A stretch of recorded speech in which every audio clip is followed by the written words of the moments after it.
so kumusta po kayo guys? Okay, so Aries, maraming salamat po sa walang sawang pagsubaybay sa ating mga reading. And kung kayo ay bago pa lang sa ating channel, mag-subscribe na po kayo guys. And i-click mo na rin yung ating notification bell para lagi kang updated sa ating mga bagong upload. So ano ba ang reading natin ngayon, Aries? Ang reading natin ay kung ano ba ang kaganapan sa inyo ngayong first quarter ng taong 2024. Diba? Advance tayo guys. Para aware kayo at mapaghandaan nyo na. Tignan natin guys, ano po ang kaganapan kay Aries ngayong first quarter ng 2024. Aries, Sun, Moon, Rising, and Venus sign. Aries, Sun, Moon, Rising, and Venus sign. First quarter ngayong taong 2024. Spirit guide. Aries.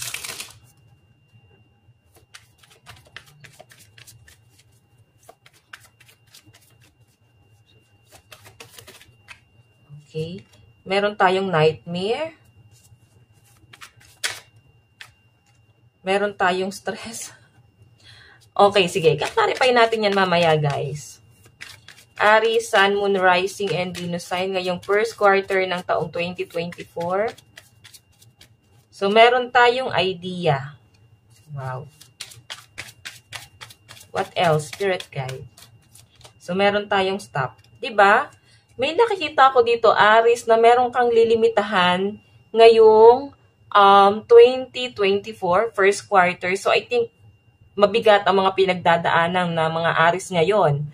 So, para bang pagpasok ng taong 2024, first quarter, marirelease mo na siya, no? Hindi mo na dadalhin itong mga nightmare, stress, kasi hihinto mo na siya on. Magkakaroon ka na ng bagong idea. Kumbaga, parang fresh ka na ulit, bagong tao ka na ulit ngayong first quarter, guys. Marami ka nang natutunan at hindi mo parang hindi mo nahayaan yung sarili mo na mahulog ulit sa patibong or hindi na para bang magpapakasigi-sigi ka na lang, hahayaan mo na lang. So, ang nakikita ko sa inyo, Aries, ngayon kasi guys, para kang natatrap sa isang sitwasyon, maling desisyon. Hindi mo din alam kung bakit para bang ang dami mong pinagdadaanan ngayon. Okay? Nakaka-stress na. Parang nakakasulasok na sa sobrang stress. Napaka-toxic na. Pero ngayong first quarter, guys, ma-overcome mo na yan. Oh, new idea na yung papasok sa inyo, guys. Magiging guarded ka na daw po ngayong taong 2023. Okay? Then yung, parang yung mga tao na hindi ka naging aware na maling mga tao na pinapasok mo sa buhay mo, guys. Alin mo na, no? Sobrang magiging guarded ka. Yan ang nakikita ko sa'yo. So, tignan natin. Ngayong first quarter, ang lucky number mo ay 75, 73, 41, and 12. Tignan pa natin. Ayan. Kung ikaw ay nakaka-experience ng sobrang stress ngayon, Aries, ma-overcome mo na yan ngayong first quarter. Parang kailangan mo lang itong pagdaanan kasi isang bugso, isang bagsakan yung nangyayari sa'yo ngayon. Kasi nga, iiwan mo na yan sa pagpasok ng taon. Okay? Tignan natin, ano pa po ang kaganapan kay Aries. Spirit guide. Isip ko lang to guys. Ngayong taong 2023, ano po ang kaganapan kay Aries? Aries, Sun, Moon, Rising, and Venus sign. So guys, meron tayong security. Kakasabi ko lang, di ba, parang magiging guarded ka. So maaaring isi-secure mo na din yung pera mo. Marami kang gustong mabago sa buhay mo. Hindi lang sa pamumuhay mo, kundi sa physical appearance mo. So, I think, magiging conscious ka.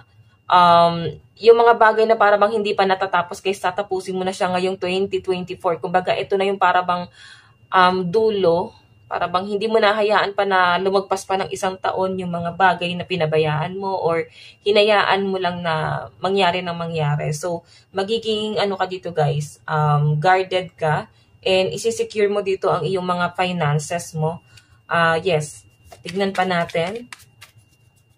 Ano po ang gabay kay Aries ngayong first quarter ng 2023? Spirit guide. Spirit guide. So guys, meron tayong action. Ayan o. Madami kang gagawin. So I think ngayong first quarter guys, sobrang magiging busy ka daw. Okay, ayan, sobrang-sobra. Tignan pa natin. Meron tayong emotional maturity. So, alam mo yan, mafe-feel mo na matatagdagan na naman ng edad ng mga Aries or talagang habang nagkakaedad tayo. Nagmamature tayo guys eh. Okay? Marami kang natututunan, marami kang bagay na naliliwanagan ka.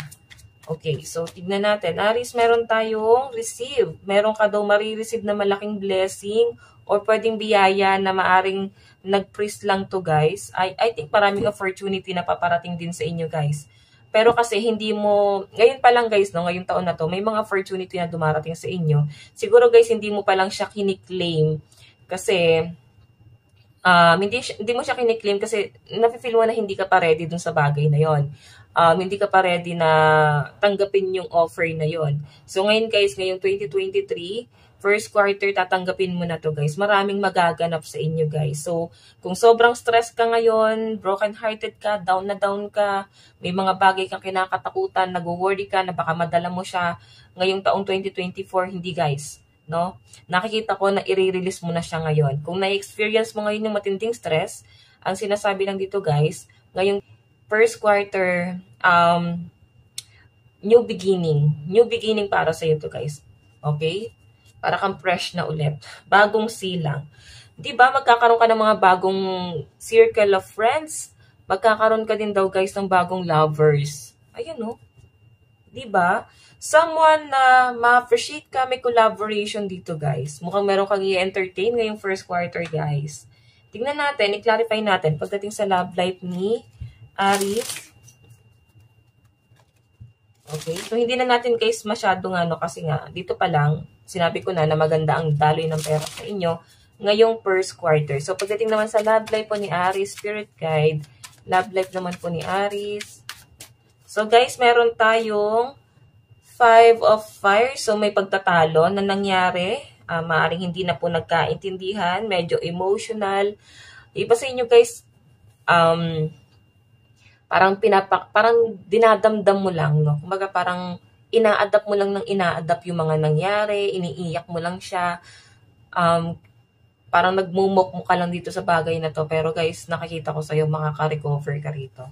Okay? Sa mga pagtatalong to guys, 5 of Fire, hindi kayo nagkaintindihan. Pagdating po sa love life ni Aries, Spirit Guide. So guys, meron tayong Queen of Earth. Meron tayong The Moon ngayong first quarter po. Love life po ni Aries ngayong first quarter, Spirit Guide. So, meron tayong 4 of Earth. Meron daw dito guys isang tao na parang hindi nagpapakatotoo sa inyo. Hindi niya guys masyadong ino-open yung nararamdaman niya sa inyo guys. Pero minsan na daw kayo guys nagtalo na tong taong to. Kumbaga parang tinaboy ka o tinaboy mo siya. So, I'm sensing here na maaari, no, possible na mag-reach out pa rin sa inyo tong taong to guys. And ang nakikita ko rito kung ba't hindi kayo guys nagkasundo rin, meron pong ibang involved kasi may ahas doon, no. May ibang involved dito sa relationship na to. So, tingnan natin, ano ba ang inyong love advice? Love advice. So, meron tayong telepathic. So, nag-iisipan kayo guys. Kung ikaw iniisip mo siya ngayon, I think babaliktad yung sitwasyon nyo guys. Okay? May pagkikita po ako nakakita rito. Tignan pa natin. Advice po ni Aries pagdating sa kanyang love life. Meron tayong retreat, may bonding. Mukhang may pagkikita nga sa inyo rito guys ngayong first quarter.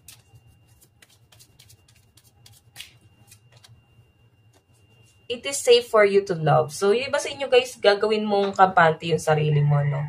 So, mas pipiliin mo yung peace of mind mo pagdating sa love life mo. So, kung may pagtatalo sa inyo ng person mo, maaaring magkakaroon na ng kapatawaran, pero yung higher commitment, maaaring lilimitahan to ng mga Aries. Okay, ayaw mo ng higher commitment pa muna. Parang gusto mo lang dito, parang di pantay. Wait nga guys. Ayan, parang ang gusto mo lang dito, maging payapa ka. Kung na broken-hearted ka dito, parang ang bilis yung nag-move on, guys. Kasi ngayong first quarter, naka-recover ka. Ayaw mo nang balikan to. Itong mga masasakit na nangyari, parang okay na, napatawad na kita, pero hanggang doon na lang yun. I think makaka-recover ka na ngayon. So, tingnan natin ang inyong advice. Advice ni Aries, meron tayong imagination. Draw from the well of your own capabilities. So, I think magiging creative ka. Marami ka daw mga planong may isip ngayong first quarter, guys. Kumbaga, hindi ka na magpapatumpik-tumpik eh. Piling mo, masasayang yung panahon at oras mo na hindi mo nasisettle lahat. Okay? So, yun ang nakikita ko sa inyo, guys. Gusto mo nang isettle lahat. Nagmamadali ka dito, Aries. Okay? So, Aries, ito lang naman ang inyong reading hanggang sa muli. God bless and love you all. Thank you!